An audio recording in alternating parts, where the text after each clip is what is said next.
You feel it, don't you? The tension in your chest that appears out of nowhere, the racing mind, as if it's trying to escape from something you can't even name, the constant fear that something will go wrong, even when everything is fine. And worse, no one around you really understands what's going on inside you. You smile, say that everything is okay, but inside, it's as if you're screaming, and no one hears. Now stop for a second.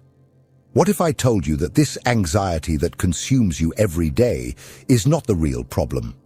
What if it's just a symptom of something much deeper trying to emerge from your psyche? Carl Gustav Jung, one of the greatest thinkers in depth psychology, believed that anxiety was not a failure, a dysfunction, or a simple chemical issue.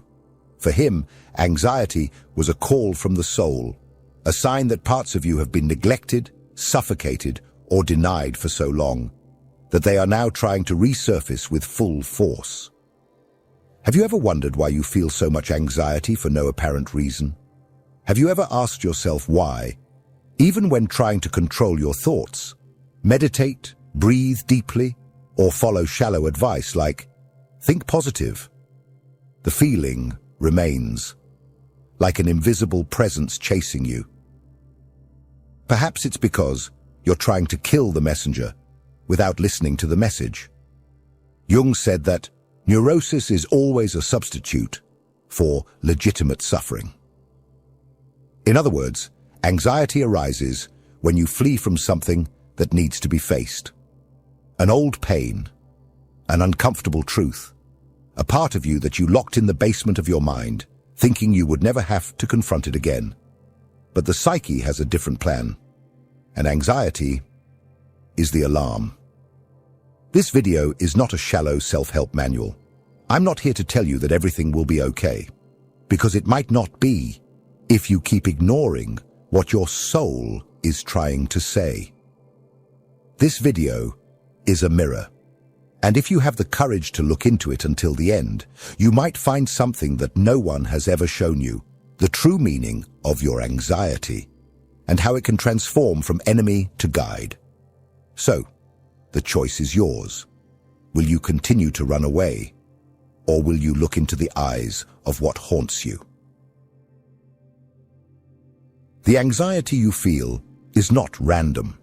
It didn't come out of nowhere, and definitely it is not just a chemical imbalance as you have been conditioned to believe. For Jung, psychological symptoms are symbolic expressions of something happening deep within the psyche. And anxiety, in particular, is a sign that you are at war with yourself. But it is not a conscious war. It is an underground, archetypal conflict between the forces that shape who you are and who you pretend to be. Jung believed that within every human being, there are universal archetypes, primordial images that inhabit the collective unconscious. They are not just mythological figures or beautiful symbols. They are living forces that shape your thoughts, emotions, decisions, and deepest fears. When these archetypes come into conflict, you feel it. When you deny one of them, when you reject the shadow, the self, or the call of the inner hero, your psyche does not remain silent. It screams.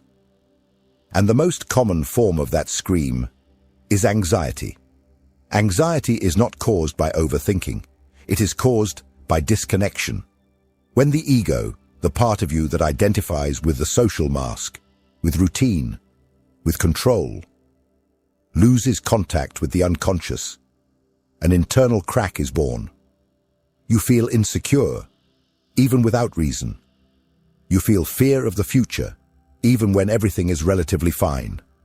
You feel an emptiness that nothing fills, neither success, nor relationships, nor distractions. Why does this happen?